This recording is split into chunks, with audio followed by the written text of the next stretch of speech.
On attendra le temps qu'il faut pour trouver les bonnes personnes au bon endroit.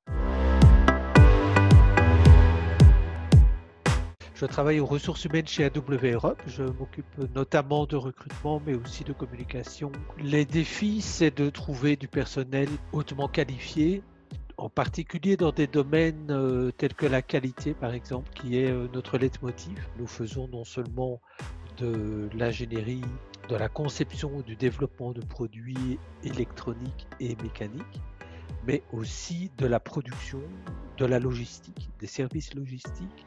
Donc on a quand même un large panel chez AW Europe de talents que nous recherchons. Et nous sommes à peu près à 900 personnes. Et les consultants travaillent surtout, ce sont surtout des ingénieurs essentiellement. Il n'y a aucun changement. On continue les activités de recrutement qui étaient prévues. La seule chose, c'est que nous faisons les premiers entretiens en vidéoconférence.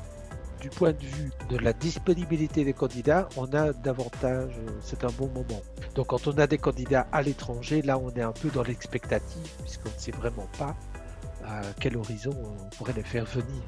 Pour l'onboarding, nous faisons également des efforts en termes de digitalisation.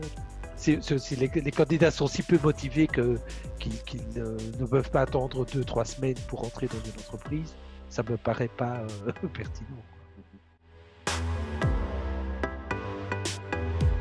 Et les procédures qui sont prévues là, qui sont notre manière de garantir la qualité du recrutement, ne vont pas changer fondamentalement. Ce qui peut changer, ce sont les outils.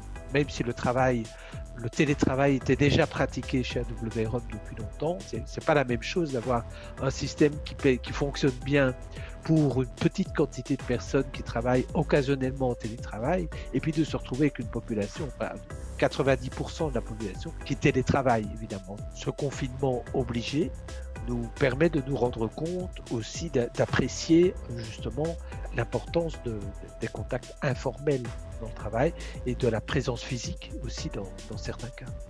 Moi, ce que je dirais, c'est de continuer de travailler le plus possible en transparence. Pour moi, la transparence est essentielle sur le poste à pourvoir, sur les circonstances du recrutement, sur le nombre de candidats que l'on a, voilà.